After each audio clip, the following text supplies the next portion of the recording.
అసలు ఎందుకు ఈ ఫైబ్రాయిడ్స్ ఎట్లా డెవలప్ అవుతాయి అండ్ ఎందుకు వస్తాయి అసలు? ఎగ్జాక్ట్ కాజ్ అనేది గుచ్చి దీనివల్లే వచ్చింది అని మనం చెప్పడానికి కుదరదు. ఇదేంటంటే మల్టీఫ్యాక్టోరియల్ కాజెస్ అని అంటాము.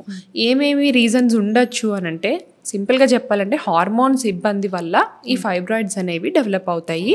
ఈస్ట్రోజన్, ప్రొజెస్ట్రాన్ అనే 2 హార్మోన్స్ ఉంటాయి మన బాడీలో. సో వాటి వల్ల, ఆ ఇంబ్యాలెన్స్ వల్ల మనకి ఫైబ్రాయిడ్స్ వస్తాయి. ఇంకేంటంటే జెనెటిక్ కాజెస్. ఒకవేళ ఇంట్లో గనక మీ మదర్కి కానీ లేకపోతే మీ అక్క చెల్లెళ్ళకి కానీ ఫైబ్రాయిడ్ ఉంది అని అంటే మీకు కూడా వచ్చే అవకాశాలు ఎక్కువ. ఓకే, ఫైబ్రాయిడ్ కూడా జెనెటిక్ కాజెస్ ఉంటాయి ఫైబ్రాయిడ్స్కి కూడా. అండ్ ఇప్పుడు యాజ్ యూజువల్ మనం చూసుకుంటే కనుక ఈ సెడెంటరీ లైఫ్ స్టైల్, ఎక్కువ హెల్త్ యాక్టివిటీ ఏమీ లేకుండా, అండ్ మన food changes, lack of sleep, stress, ఇవన్నీ కూడా ఈ ఫైబ్రాయిడ్స్ రావడానికి అగ్రివేటింగ్ ఫ్యాక్టర్స్ లాగా తీసుకోవచ్చు మనం వీటిని. సో ఖచ్చితంగా దీనివల్లే వచ్చింది అని చెప్పడానికైతే లేదు.